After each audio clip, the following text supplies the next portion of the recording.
ಒಂದು ಮೂರು ವಿನಿ ಬ್ಲಾಗ್. ಇವತ್ತು ಬೇಸಿಗೆ ಟೈಮಲ್ಲಿ ಮಾವಿನಕಾಯಿ ಚಿತ್ರಾನ್ನ ಗೊಜ್ಜು ಮಾಡ್ತಾ ಇದ್ದೀನಿ.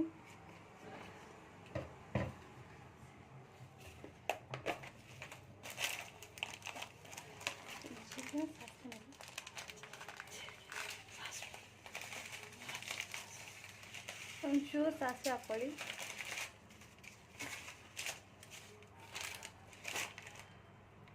ಒಂಚೂರು ಕಡಲೆಬೇಳೆ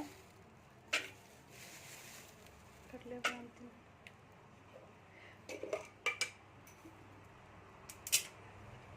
ಇವಾಗ ಒಂಚೂರು ಬ್ರೌನ್ ಕಲರ್ ಬರಬೇಕದು.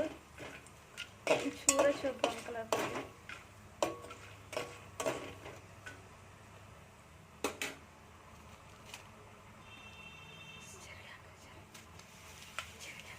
ಆಮೇಲೆ ಒಂಚೂರು ಜೀರಿಗೆ ಹಾಕ್ಕೊಳ್ಳಿ.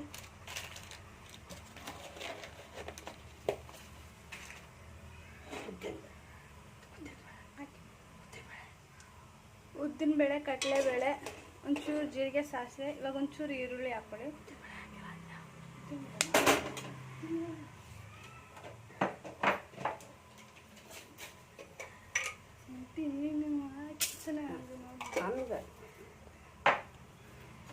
ಇದೊಂಚೂರು ಮೂರು ಬ್ರೌನ್ ಕಲರ್ ಥರ ಉಟ್ಕೊಂಡು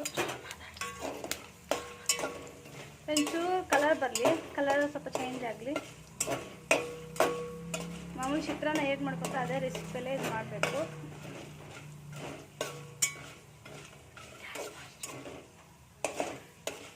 ಎಲ್ಲ ಸ್ಲಿಮ್ಮಲ್ಲಿ ಇಟ್ಕೊಂಡೆ ಮಾಡಿಲ್ಲ ಅಂದ್ರೆ ಸೀದೋಗುತ್ತೆ.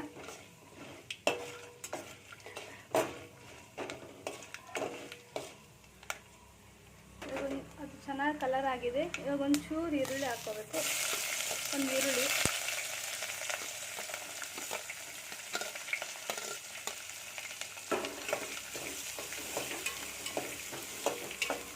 ಒಂಚೂರು ಈರುಳ್ಳಿ ಬ್ರೌನ್ ಕಲರ್ ಬರಲಿ. ಒಂಚೂರು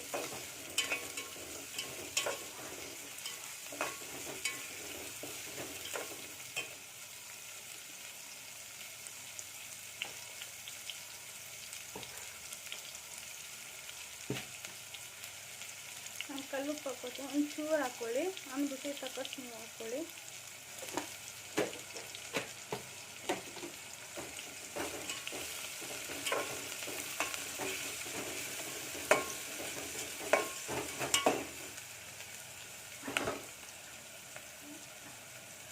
ಒಂಚೂರು ಕರಿಬೇವು,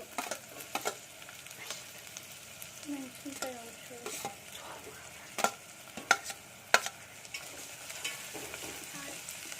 ಇದೆಲ್ಲ ಹಾಕೊಂಡು ಸ್ವಲ್ಪ ಫ್ರೈ ಮಾಡ್ಕೊಳ್ಳಿ. ಆಮೇಲೆ ಒಂಚೂರು ಮಾವಿನಕಾಯಿ, ತೋತಾಪುರ ಮಾವಿನಕಾಯಿ ಇಟ್ಕೊಂಡಿದ್ದೀನಿ. ಒಂದು ಚಿಕ್ಕ ತೊಗೊಂಡಿದ್ದೀನಿ ನಾನು. ಇದು ಹಸಿ ವಾಸನೆ ಹೋಗೋವರೆಗೂ ಫ್ರೈ ಮಾಡ್ಕೋಬೇಕು. ಒಂದು ಹಾಗೆ ಸ್ಮೆಲ್ಲೆಲ್ಲ ಇರುತ್ತೆ. ಒಂಚೂರು ಇದನ್ನ ಸಿಮ್ಮಲ್ಲಿ ಇಟ್ಕೊಂಡು ಚೂರು ಸ್ಮೆಲ್ ಹೋಗೋವರೆಗೂ ಹುರ್ಕೊಳ್ಳಿ.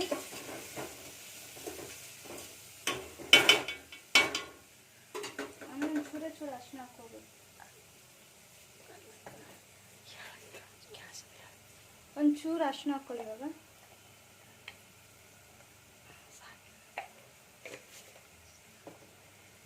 ಚೂರು ಅರಿಶಿನ ಹಾಕ್ಕೊಂಡು ಹಿಂಗೆ ತಿರ್ಸ್ಕೊಳ್ಳಿ.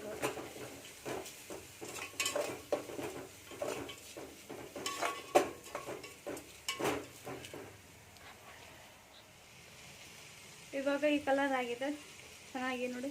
ಎಣ್ಣೆಲ್ಲ ಬಿಟ್ಕೊಂಡು ಚೆನ್ನಾಗಾಗಿದೆ. ಇವಾಗ ನಾವು ಉದ್ದರಾಗಿ ಮಾಡ್ಕೊಂಡಿರೋ ರೈಸನ್ನ ಒಂದು ಸ್ವಲ್ಪ ಎತ್ತಿಕೊಂಡಿದ್ದೀನಿ. ಇವಾಗ ರೈಸು ಗ್ಯಾಸನ್ನ ಆಫ್ ಮಾಡಬೇಕು.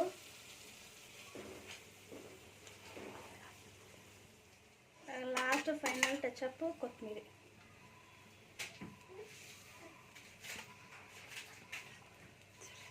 ಸರ್ವ್ ಮಾಡ್ಕೊಂಡು ತಿನ್ನೋದಷ್ಟೆ.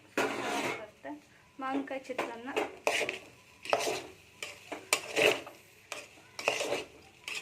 ಇದರಲ್ಲಿ ನಿಂಬೆಹಣ್ಣಿಂದ ಅವಶ್ಯಕತೆ ಇಲ್ಲ, ಯಾಕೆಂದರೆ ಇದೇ ಹುಳಿ ಇರೋದ್ರಿಂದ ಮಾವಿನಕಾಯಿ ಚಿತ್ರಾನ್ನ ಸಕ್ಕತ್ತಾಗಿರುತ್ತೆ. ಒಂದ್ಸತಿ ಮಾಡಿ ನೋಡಿ.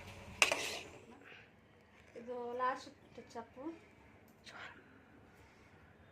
ಮಾವಿನಕಾಯಿ ತೋತಾಪುರ ಚಿತ್ರಾನ್ನ ಮಾಡಿದ್ದು ಮಾವಿನಕಾಯಿ. ಅದರಲ್ಲಿ ಚಟ್ನಿ ಇಲ್ದಿರೋ ಕಾರಣಕ್ಕೆ ಶೇಂಗಾ ಪೌಡ್ರು, ಜೊತೆಗೆ ಚಿತ್ರಾನ್ನ ಕಾಂಬಿನೇಷನ್ ಚೆನ್ನಾಗಿರುತ್ತೆ. ನೀವು ಒಂದ್ಸತಿ ಮಾಡಿಬಿಟ್ಟು ನೋಡಿ. ಸೂಪರ್.